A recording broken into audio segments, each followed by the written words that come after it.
Georgia, 1860. Silas Harrow owned 300 acres of cotton and 42 slaves. Every morning he ate fresh eggs with bacon. Every evening, roasted meat and wine. His table was always full. His belly was never empty. The slaves ate from a barrel, not a clean barrel, not food made for people. Spoiled corn, rotten meat, a thick, sour liquid that smelled like something dead. Silas called it slave rations. He believed feeding those people well was a waste of money. A slave doesn't need good food, he told visitors. A slave needs to work. For 5 years, that was the rule. The master ate like a king. The slaves ate garbage. Nobody questioned it. Nobody challenged it. That's just how things were on Harrow Plantation. Until one night, everything changed. A slave spilled some of that rotten food on the cabin floor. It wasn't rebellion. It was exhaustion, weakness, an accident. But Silas didn't see accidents. He only saw disrespect. He grabbed his whip and went alone to the slave quarters. No overseer, no help, just him and his authority. He was going to teach a lesson about wasting food. He walked into that cabin, confident and in control. 30 minutes later, someone ran to the big house, screaming for help. They found Silas on the floor. His face was pale. His body was shaking. His eyes were wide with something that looked like pure terror. What happened in that cabin, and why didn't anyone try to stop it? The answer involves a man more than 7 feet tall who never forgot a single meal. Before we continue with this revenge story, don't forget to subscribe to the channel and comment which city you're listening from. Thank you, and let's continue. Silas Harrow wasn't born cruel. His father had been cruel. His grandfather had been cruel. Cruelty was simply the family business, passed down like the land itself. He inherited Harrow Plantation in 1855 when his father died. 300 acres of prime Georgia cotton land. A big house with 12 rooms, 42 slaves, everything a man needed to be successful. Silas was 32 years old and determined to prove he could run the plantation better than his father ever did. More profit, less waste, maximum efficiency. The first thing he changed was the food. His father had fed the slaves adequately, not well, but adequately. Cornmeal, salted pork, vegetables from the garden. Basic food that kept people working. It cost money, but it was the standard practice. Silas looked at those costs and saw opportunity. Why am I spending good money feeding people who don't produce enough to justify it? He asked his wife one evening over dinner. She didn't answer. She had learned not to answer his questions about plantation management. Silas began experimenting. He reduced portions first. Then he reduced quality. He bought the cheapest corn he could find, often moldy or bug-infested. He bought meat that other plantations rejected, cuts that were going bad, pieces that weren't safe to eat. When food shipments arrived spoiled, instead of sending them back, Silas had them taken to the slave quarters. "They can eat it or go hungry," he said. "Their choice." The overseer, a man named Cotton who had worked for Silas's father, tried to object once. "Sir, some of this meat is rotten. It'll make people sick. Then they'll learn to eat faster before it rots," Silas replied. Cotton never objected again. Within 6 months, Silas had cut food costs by 70%. He was proud of this number. He wrote it down in his ledger. He mentioned it to other plantation owners at church. Some of them looked uncomfortable. Others nodded approvingly. One man pulled him aside after service. "You feeding your people enough to work?" the man asked quietly. "They're working, aren't they?" Silas answered. "For now. But hungry slaves get ideas, dangerous ideas." Silas laughed. "My slaves know their place." The man didn't laugh back. He just looked at Silas with an expression that might have been pity or warning. Every master thinks that, right up until they don't. But Silas wasn't worried. He had Cotton and 2 other white men who carried guns and kept order. He had dogs trained to track runners. He had the law on his side and God on his conscience. What could 42 starving people possibly do to him? The barrel system started in 1857. Silas had been running the plantation for 2 years, and his profit margins were excellent. But he wanted more. He was always looking for ways to cut costs further. That's when he got the idea. Instead of distributing individual rations, he would prepare one large batch of food each day. All the scraps, spoiled corn, bad meat and vegetable waste would go into a single barrel. Water would be added to make it stretch. The mixture would be stirred into a thick soup and ladled out twice a day. It's more efficient, he explained to Cotton. Less waste, easier distribution. 1 barrel instead of 42 portions. It's also disgusting, Cotton muttered, but quietly enough that Silas pretended not to hear. The barrel was huge, big enough to hold 20 gallons. It sat outside the largest slave cabin, and twice a day people lined up with whatever containers they had. Cups, bowls, hollowed-out gourds. They held out their hands and received their portion of thick, grey-brown liquid that smelled like rot and tasted worse. Children cried when they had to eat it. Adults forced it down because the alternative was starvation. Some people got sick, stomach problems, fever. One old woman died, though Silas insisted it was from age, not food. The slaves called the barrel Silas's gift. When they said it to his face, they made it sound respectful. When they said it to each other, the bitterness was clear. But they ate from it. Every single day, because there was no other choice. Silas watched this system work for 3 years. 3 years of maximum profit and minimum cost. 3 years of believing he had found the perfect solution. He never noticed that one man watched him back. Jedediah had arrived at Harrow Plantation in 1857, the same year the barrel system started. Silas bought him at an auction in Savannah for less than he expected to pay. The auctioneer had been almost apologetic. He's strong as an ox, but he don't talk much. Makes people nervous. Previous owner said he was trouble, though I ain't sure what kind of trouble exactly. Silas looked at Jedediah standing on the auction block. The man was massive, over 7 feet tall, with shoulders like a bull and arms thick as fence posts. His skin was dark as midnight. His face was expressionless. His eyes looked at nothing and everything simultaneously. He looks perfect to me, Silas said, and bought him on the spot. Jedediah was put to work in the cotton fields immediately. He worked without complaint. He picked more cotton than any 2 men combined. He never talked back, never caused problems, never even looked at the white men directly. He seemed like the perfect slave. But Jedediah was watching, always watching. He watched Silas eat breakfast on the porch of the big house. Eggs and bacon and fresh bread with butter, coffee with real sugar, fruit preserves made by the cook.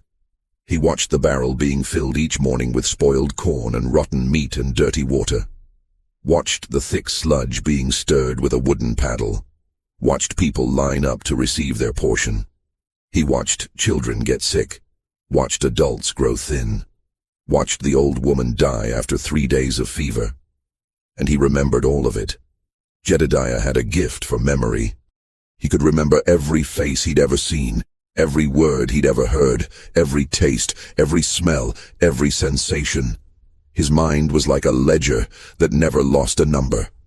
He remembered the first spoonful of barrel food he ever ate, the texture like mud, the taste like decay, the way his stomach cramped afterward, the way he had to force himself not to vomit because vomiting meant wasting food and wasting food meant punishment.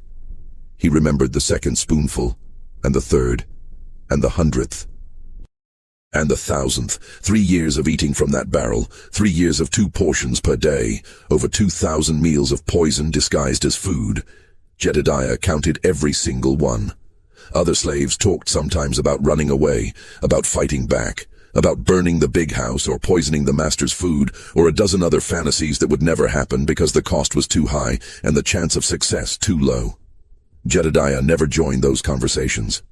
He just listened and worked and ate from the barrel and counted. He was waiting for something, an opportunity, a moment when the mathematics of revenge would balance properly, when the risk would be worth the reward. He didn't know when that moment would come, but he knew he would recognize it when it did. In the big house, Silas's wife Martha worried about her husband, not because of how he treated the slaves. She had grown up on a plantation. That was just normal life. She worried because he was changing in other ways. He used to smile sometimes, used to joke with visitors, used to seem like a man who enjoyed his success. Now he was obsessed with numbers, with profits, with cutting every possible cost. He spent hours in his study going over ledgers, finding new ways to save pennies.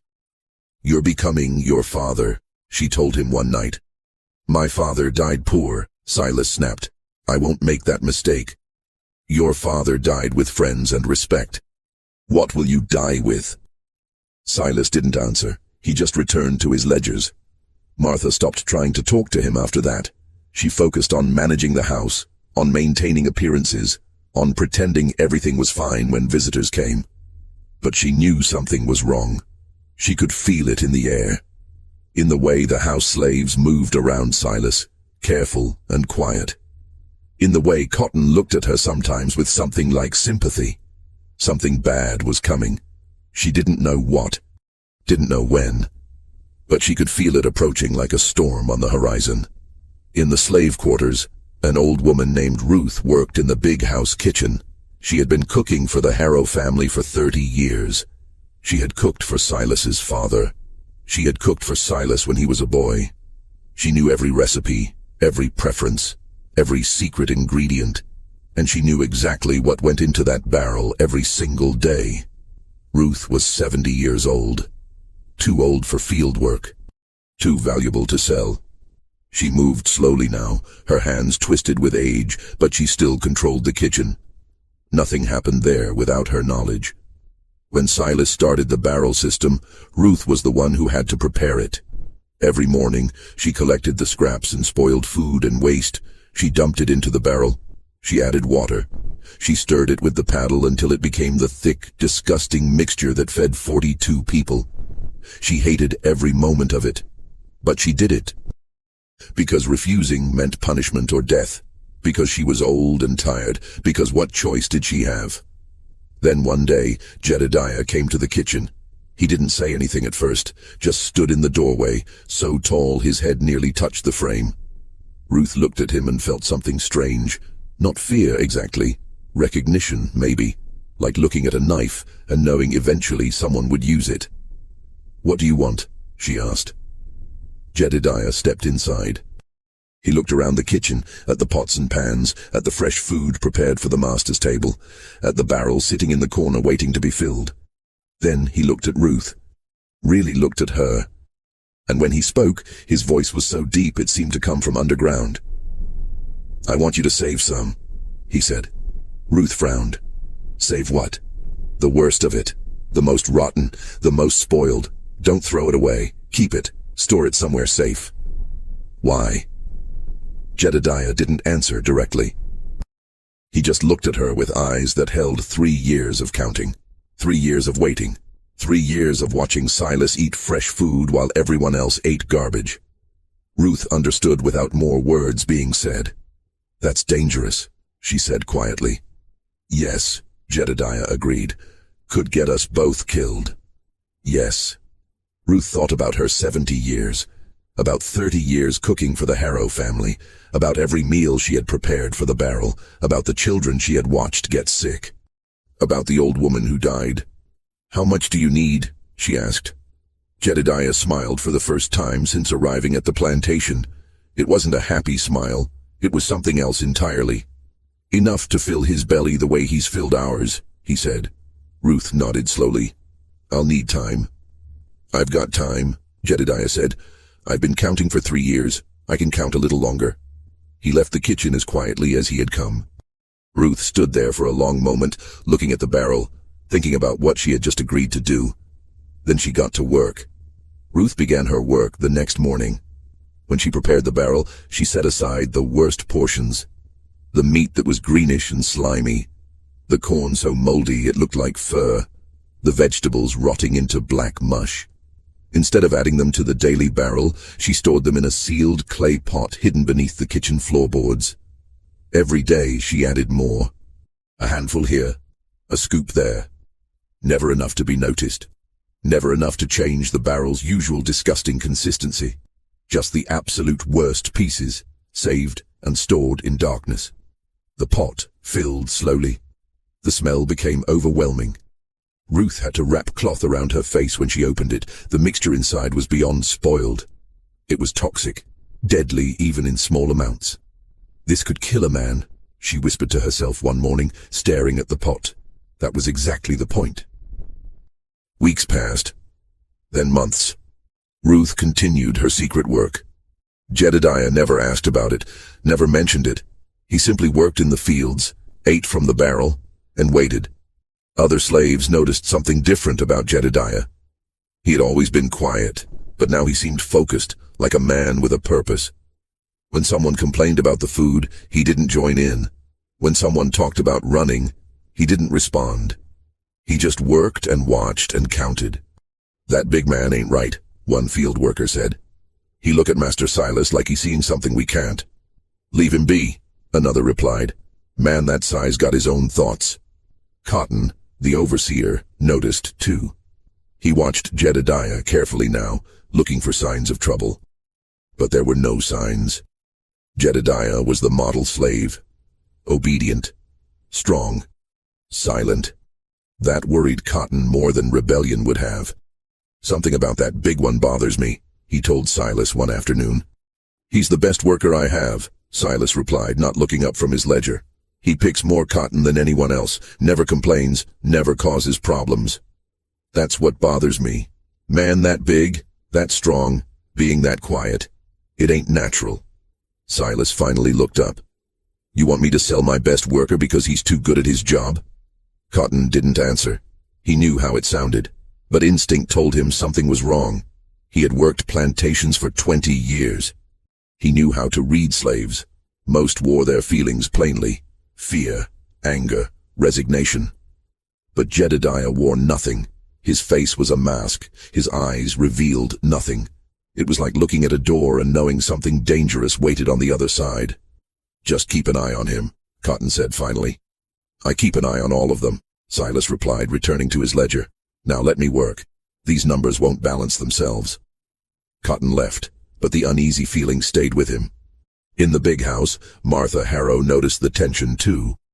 The house slaves moved differently now, quieter, more careful. They avoided eye contact even more than usual. She asked Ruth about it one morning. "Is something wrong in the quarters?" Ruth kept her eyes down, stirring a pot of soup for the master's lunch.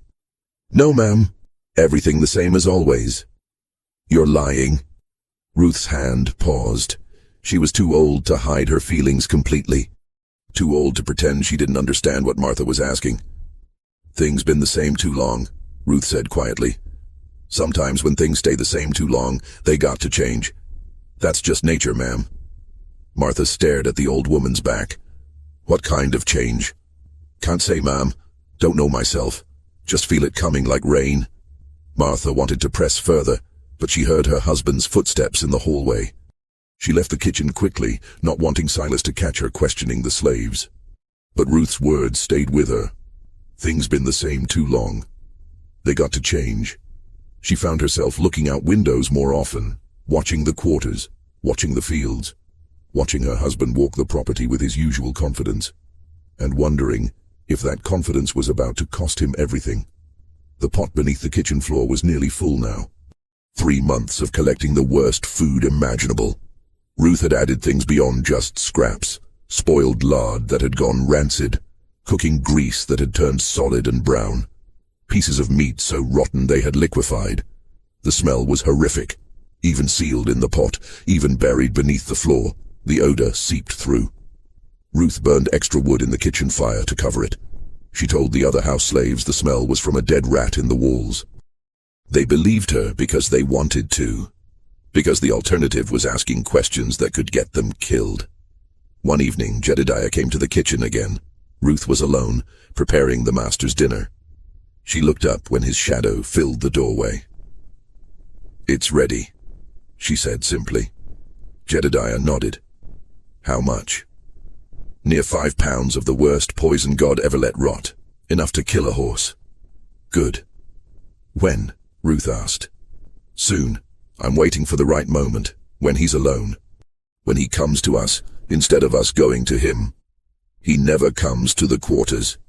"He will," Jedediah said with certainty. "Men like him always do eventually. They get angry about something small. They want to prove their power. They come looking for someone to punish." Ruth thought about this. Thought about 5 years of Silas Harrow's cruelty. Thought about the barrel and the sick children and the old woman who died. "What happens after?" she asked. "After you do this thing, they'll know it was one of us. They'll punish everyone." "Maybe," Jedediah agreed. "Or maybe they'll think he ate bad food from his own table. Maybe they'll think his heart just stopped. Maybe they'll never know for sure. And if they do know..." Jedediah was quiet for a long moment. "Then I'll make sure they know it was me. Not you. Not anyone else. Just me. They'll hang you. Probably. But I'll die knowing he ate every spoonful of what he fed us. I'll die knowing he felt what we felt. That's worth something." Ruth wiped her hands on her apron. She thought about being 70 years old, about how many more years she might have left, about whether dying for this would be worth it. "I got grandchildren in the quarters," she said. "3 of them. They eat from that barrel every day. They deserve better than what he gives them." "Yes," Jedediah said. "Then do it right. Make sure it counts." Jedediah smiled that same frightening smile. "I will." He left the kitchen. Ruth stood alone, staring at the floor where the pot was hidden.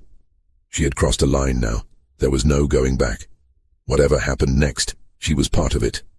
She went back to preparing the master's dinner: roasted chicken with herbs, fresh vegetables, soft bread, wine from France. As she worked, she thought about justice, about what it meant, about whether feeding a cruel man his own cruelty was justice or just revenge. Maybe there was no difference. Maybe sometimes they were the same thing. The moment Jedediah had been waiting for came 3 weeks later. A young slave named Thomas was carrying a bucket of the barrel food to share with his family. He was thin, weak from months of poor nutrition. His hands shook as he walked. The bucket was heavy. He stumbled on a stone. The bucket tipped. About a quart of the thick, disgusting liquid spilled onto the ground outside the cabin. Thomas stared at the puddle, horrified. That was food. Wasted food. Even though it was garbage, even though it made people sick, wasting it was forbidden. Someone saw. Someone told Cotton. Cotton told Silas. Silas was in his study working on ledgers. When Cotton told him about the spilled food, something in Silas snapped. All his stress about money, about profits, about maintaining control, focused into pure rage. "Wasted food," he shouted. "That food costs money. Do these people think I run a charity? It was an accident, sir. The boy is weak from..." "I don't care if it was an accident. He needs to learn. They all need to learn." Silas stood up, grabbing his whip from where it hung on the wall. "I'll teach them myself." "Sir, maybe let me handle this." "No, I'll do it. I want them to see me. I want them to remember who's in charge here." Cotton tried to argue, but Silas was already walking toward the door. The overseer had seen this mood before. When Silas got like this, there was no reasoning with him. Silas walked across the property toward the slave quarters. It was late evening. The sun was setting. Most of the field workers had returned to their cabins. They saw him coming, saw the whip in his hand, and quickly moved indoors. Cotton followed at a distance, uneasy. Something felt wrong. The quarters were too quiet. Usually when the master came with a whip, there were sounds, crying, pleading. But tonight there was only silence. Silas reached the largest cabin where Thomas and his family lived. He didn't knock. He just pushed the door open and walked inside. The cabin was dim. A single candle burned in the corner. Several people were there. Thomas, his mother, 2 other families sharing the space. And standing in the back, barely visible in the shadows, was Jedediah. Silas pointed at Thomas. "You spilled the food." Thomas nodded, terrified. "Do you know what that food cost me? Do you have any idea how much money you just threw on the ground?" "I'm sorry, Master Silas. I didn't mean doesn't matter. You need to learn the value of things."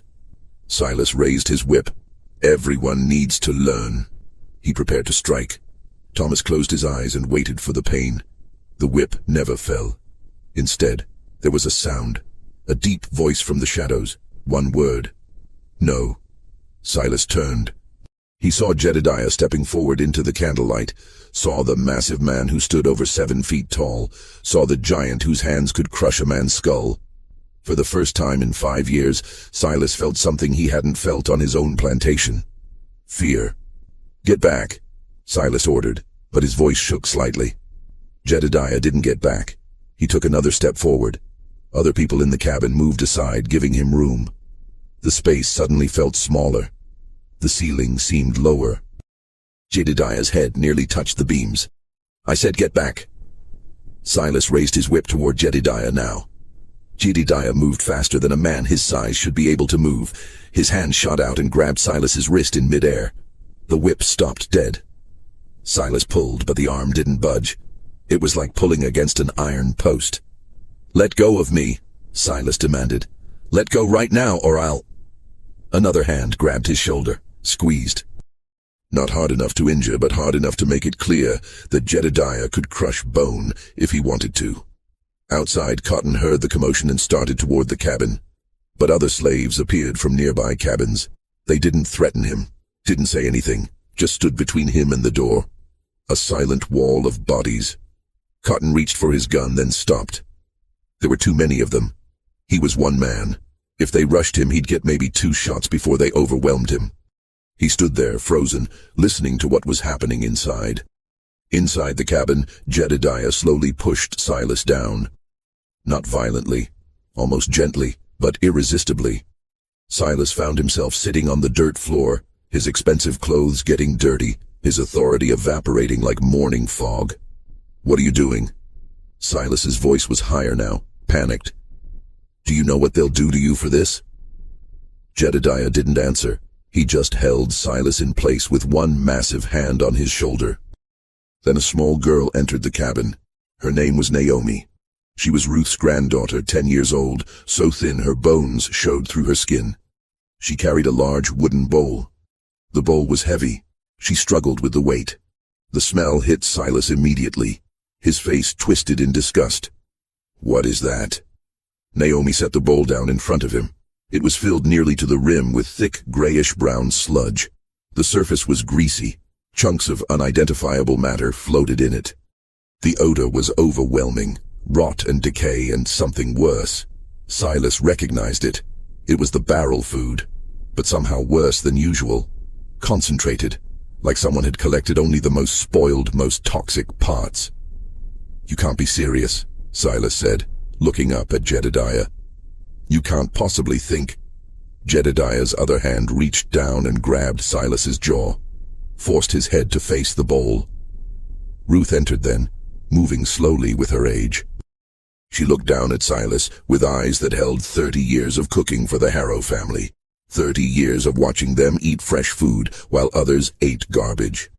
£5, she said quietly. "Same amount you make 42 people share each day. But this time, it's all for you, Master Silas. All for you." Silas tried to pull away, tried to stand. But Jedediah's grip was absolute. The hand on his shoulder might as well have been a mountain. "You can't make me eat this," Silas said.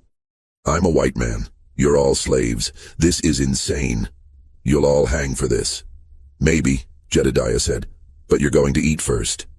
He picked up the wooden spoon that sat in the bowl, scooped up a large portion of the thick, rotten mixture, held it in front of Silas's face. "Eat." Silas clenched his jaw shut, turned his head away. The smell alone was making his stomach turn. The thought of putting that poison in his mouth was unthinkable. Jedediah waited patiently. His grip on Silas's shoulder never wavered. His other hand held the spoon steady, inches from the master's face. "You got a choice," Jedediah said quietly. "You can eat it yourself, or I can make you eat it. Either way, you're going to eat every last bit of what's in that bowl." "This is murder," Silas gasped. "You're killing me." "No," Ruth said from behind him. "This is just food. The same food you've been feeding us for 5 years. If it's good enough for us, it's good enough for you." Silas looked around the cabin desperately, at the faces watching him. Thomas and his mother. The other families, even the children. No one showed pity. No one moved to help him. Outside, he could hear Cotton shouting something, demanding to be let through. But the voices that answered were calm and firm. No one was getting into this cabin until this was finished. "Please," Silas said, and hearing himself beg made him feel sick in a different way. "Please, I'll change the food. I'll buy better supplies. I'll feed everyone properly from now on. Just don't make me eat this." 5 years too late for please," Jedediah said. He moved the spoon closer to Silas's mouth. Open. Silas kept his jaw locked, his lips pressed into a tight line. Jedediah sighed. With his free hand, he reached down and pinched Silas's nose shut, cut off his air completely. Silas struggled, tried to pull away, but he couldn't move, couldn't breathe. His lungs started burning. His vision began to darken at the edges. He had to breathe, had to open his mouth. The moment his lips parted to gasp for air, Jedediah pushed the spoon in. The taste hit Silas like a physical blow. It was beyond anything he had imagined. Rotten, toxic. The texture was slimy and gritty at the same time. Chunks of something that might have once been meat slid across his tongue. The smell filled his nose and throat. His body tried to reject it immediately. He gagged, started to spit it out. Jedediah's hand clamped over his mouth. Swallow. Silas's eyes watered, his throat convulsed. But with the hand over his mouth and no way to breathe, he had no choice. He swallowed. The rotten mixture slid down his throat like poison. He could feel it all the way to his stomach, could feel his body recognizing it as wrong, dangerous, deadly. Jedediah removed his hand. Silas gasped and coughed, tried to vomit. But Jedediah's hand pressed against his throat, not choking but preventing, making it clear that nothing was coming back up. That's one spoonful, Jedediah said. You got about 40 more to go. I can't, Silas wheezed. It's poison. It'll kill me. We've been eating it for 5 years, Ruth said. Some of us died. Most of us didn't. You're a strong white man, Master Silas. Surely you can handle what your slaves handle every single day. Jedediah scooped another spoonful. This one was even worse. A thick chunk of meat that had gone black and soft. Grease that had turned solid and rancid. Corn so moldy it looked like blue fur. Open. This time Silas opened his mouth. Not because he chose to, but because he understood there was no choice. Fighting would only make it worse. Would only drag it out. The second spoonful went down, then the third, then the fourth. Each one was agony. Each one made his stomach twist and his throat burn. His body was rejecting it, trying to vomit, but Jedediah's presence prevented it. The food stayed down. Silas started crying somewhere around the 10th spoonful. Tears ran down his face. Not from physical pain, though that was there. From humiliation. From the complete destruction of his authority. From understanding that he was powerless in his own plantation, in a slave cabin, being force-fed garbage by people he thought he owned. Please, he sobbed between spoonfuls. Please stop. I'll do anything. Anything except eat the food you've been serving, Jedediah said. Funny how that works. The bowl was half empty now. Silas's stomach felt like it was on fire. The rotten mixture was doing things to his insides. He could feel it, feel his body fighting against the toxins, feel himself getting weaker. I'm going to die, he whispered. Maybe, Jedediah agreed, but you're going to finish eating first. Outside, Cotton was still trying to get through. More white men had arrived now. The house servants had run to alert them. There were 5 armed men outside the cabin, demanding entry, but there were 30 slaves blocking the door.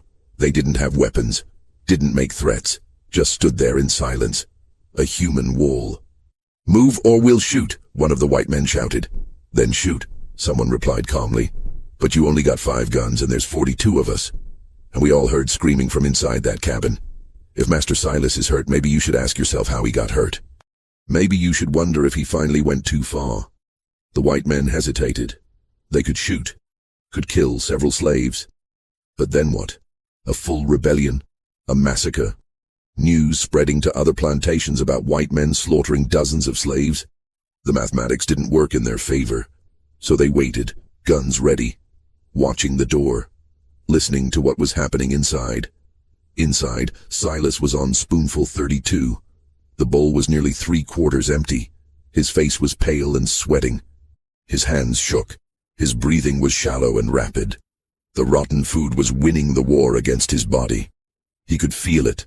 Feel the poison spreading through his system. Feel his organs struggling to process something they weren't meant to process. I can't eat anymore, he gasped. I physically can't. Jedediah looked at the bowl, looked at Silas. Then he set down the spoon and picked up the entire bowl. Then drink it. He tipped the bowl to Silas's lips. The thick, chunky liquid poured into his mouth. Silas had no choice but to swallow or drown. He swallowed. Gulp after gulp of the most toxic, rotten, spoiled mixture that had ever been called food. It filled his mouth, coated his throat, slid into his stomach in a continuous stream of poison. The bowl emptied. 5 pounds of concentrated rot and decay. All of it inside Silas Harrow's body now. Jedediah set down the empty bowl and released his grip on Silas's shoulder. Silas slumped forward. Tried to stand. His legs wouldn't support him. He fell back down to the dirt floor. "What did you do to me?" he whispered. "Fed you," Jedediah said simply.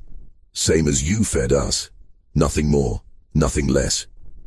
Silas's stomach convulsed. The poison was fighting back now. His body knew it was dying and was trying desperately to save itself. But there was too much rot, too much decay, too many toxins all at once. He tried to vomit. Nothing came up. His body had locked down, trying to contain the damage. His vision started to blur. The cabin spun around him. Faces watched him from the shadows. Some were sad. Some were angry. Some were simply neutral, watching justice happen the way you'd watch rain fall. "I'll have you all killed for this," Silas managed to say. "Every single one of you." "Maybe," Ruth said, "but you won't be there to see it." Silas tried to respond, tried to threaten, tried to reassert his authority one final time. But his throat was closing, his chest felt tight, his heart was racing but also slowing somehow, beating irregularly like a drum with a broken skin. He reached up toward his neck. His face was turning gray. His lips were pale. His eyes were wide with the recognition of death approaching. "Help," he tried to say, but it came out as barely a whisper. "Help me." No one moved. They just watched. Watched the master of Harrow Plantation die the same way the old woman had died 3 years ago after eating his food. Watched him struggle the way children struggled when the barrel made them sick. Watched him suffer the way he'd made everyone else suffer. Silas's hand dropped. His body convulsed once, twice, then went still. The cabin was silent except for the sound of breathing. 42 people drawing breath while one man no longer could. Jedediah looked down at the body, felt nothing. No satisfaction, no guilt, just completion. The debt was paid. The count was settled. Ruth bent down slowly and checked for a pulse. Found nothing. She stood back up and looked at the others. "He's dead," she said simply. Outside, Cotton heard the words through the door, heard the finality in Ruth's voice. "Break it down," he shouted to the other white men. "Break the door down now." They rushed forward. The slaves blocking the door didn't resist. Just stepped aside. Let them through. There was no point in fighting now. What was done was done. The white men burst into the cabin, saw Silas lying on the dirt floor, his face gray, his eyes open and unseeing, saw the empty bowl beside him, smelled the horrific odor of what he'd been fed. Cotton knelt beside the body, checked for breath, found none. He looked up at the slaves standing calmly around the room. "What happened here?" he demanded. "Master Silas came to punish Thomas for spilling food," Ruth said calmly. "He got angry. Started shouting about how we don't appreciate what we're given, said he'd show us what real hunger was." She pointed at the empty bowl. Then he saw the barrel food sitting there. Said if we thought it was so terrible, he'd prove it wasn't. Said he'd eat it himself to show us we were ungrateful. Cotton stared at her. "You expect me to believe he ate 5 pounds of rotten food voluntarily?" "Saw it myself," Ruth said. "He was so angry, so determined to prove a point. Ate the whole bowl." Then his face went strange. He fell down. We tried to help, but there was nothing we could do. It was a lie. Obviously a lie, but it was a lie that was going to be hard to disprove. Cotton looked around the cabin, at Jedediah standing in the corner, his face expressionless. At the other slaves, all of whom nodded along with Ruth's story. At the empty bowl that did indeed contain the barrel food. "He was murdered," Cotton said flatly. "By his own food," Ruth agreed. "Food he chose to serve." Food he chose to eat. Terrible tragedy, but whose fault is that?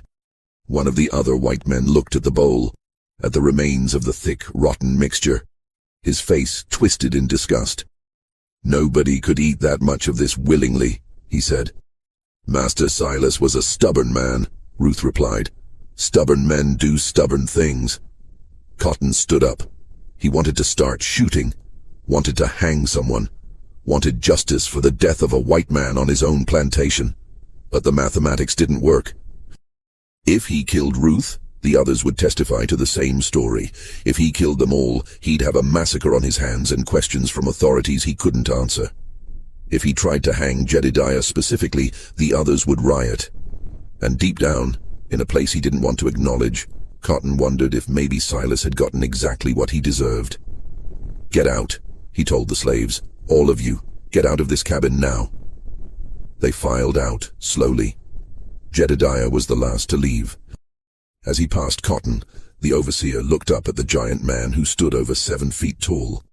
I know what really happened, Cotton said quietly. I know you killed him. Master Silas ate bad food and died, Jedediah replied in his deep voice. Same as the old woman 3 years ago. Same as almost happened to lots of folks. Terrible thing. Bad food. He walked out, ducking his head to clear the doorframe. Cotton stood alone with Silas's body, looked at the dead master, at the empty bowl, at the legacy of cruelty that had finally circled back on itself. He walked outside where the other white men were gathered. The slaves had all returned to their cabins. The quarters were quiet again. What do we do? One of the men asked. Cotton thought about it, thought about the truth, thought about the lie, thought about which version of events would cause less trouble. Silas Harrow died from eating spoiled food, he said finally. Tragic accident. His own fault for not properly inspecting what was being served. We'll need to improve food quality immediately to prevent this happening to anyone else. The other men stared at him. You're just accepting their story? You got a better one? Cotton shot back. You want to explain to the authorities how 42 slaves overpowered their master in his own plantation and we couldn't stop them? You want that story spreading to every plantation in Georgia? Silence. That's what I thought, Cotton said. Silas died from his own bad food. That's the story. Anyone says different, I'll call them a liar. They carried the body back to the big house. Martha Harrow screamed when she saw her husband, collapsed in grief. The house slaves helped her to bed and brought her laudanum to help her sleep. The next morning a doctor came from town, examined the body, smelled the contents of Silas's stomach when he opened him up. His face went green. What in God's name did this man eat? The doctor asked. Spoiled food, Cotton replied. He was checking the slave rations and ate some to test quality. It was worse than he realized. The doctor looked skeptical but wrote down death by food poisoning on his report. No one wanted to dig deeper. No one wanted the real story. Silas Harrow was buried 3 days later. Small funeral. Few attendees. His wife sold the plantation within a month and moved back to Charleston. Couldn't bear to stay in the place where her husband had died. Cotton ran the plantation for the new owner. The first thing he did was destroy the barrel. The second thing was to order proper food for the slaves. Cornmeal, salt pork, vegetables. Nothing fancy, but nothing rotten either. Why the change? The new owner asked. Bad food causes problems, Cotton replied. Figured that out the hard way. The slaves of Harrow Plantation ate better after that. Not well, but better. Some of them eventually ran away. Some were sold to other plantations.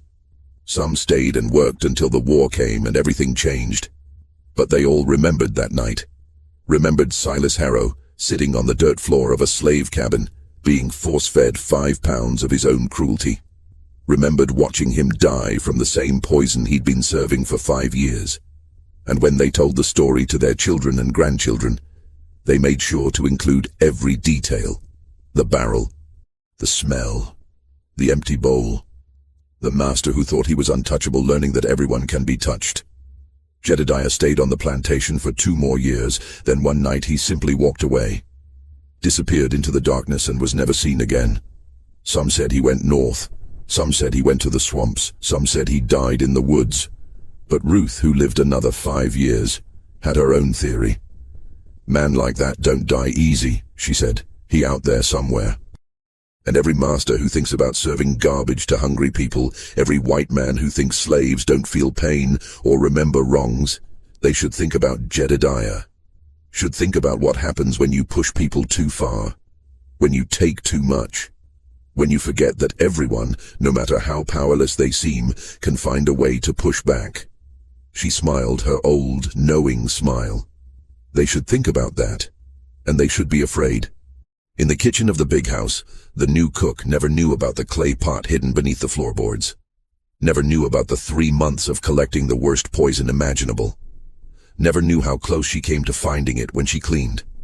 Ruth had removed it the day after Silas died, buried it deep in the woods where no one would ever find it, washed her hands clean, went back to cooking. But sometimes when she prepared meals for the new master, she thought about that night. About justice served in a wooden bowl, about a cruel man choking on his own cruelty, and she allowed herself to feel something she rarely felt in 70 years of slavery: satisfaction. The story of Silas Harrow became legend in that part of Georgia. Other plantation owners heard whispers about it, heard that a master had died mysteriously after mistreating his slaves, heard that the slaves had somehow been involved but were never punished. Some masters got the message. Improved conditions slightly, treated people marginally better, not from kindness, but from fear, from the understanding that absolute power isn't actually absolute, that there are limits even to what a slave will endure. Others ignored the story, called it exaggeration, continued their cruelty. And sometimes on those plantations, other mysterious accidents happened. Other masters died unexpectedly. Other scores were settled in ways that left no proof but plenty of justice. Because once the story was out there, once people understood that revenge was possible, that the powerless could find ways to hurt the powerful, everything changed slightly. Not enough to end slavery, not enough to bring freedom, but enough to remind every cruel master that someone was always watching, always counting, always remembering, and someday, somehow, that debt would be paid. In full, with interest. The Harrow plantation house still stands today, though barely. The roof has collapsed. The walls are crumbling. The land has returned to forest. But locals avoid it. Say it's haunted. Say you can sometimes smell spoiled food on the wind. Say if you stand near where the slave quarters used to be, you can hear the sound of someone eating. Spoons scraping against wood, swallowing, choking. The sound of a master eating his final meal. The sound of justice being served.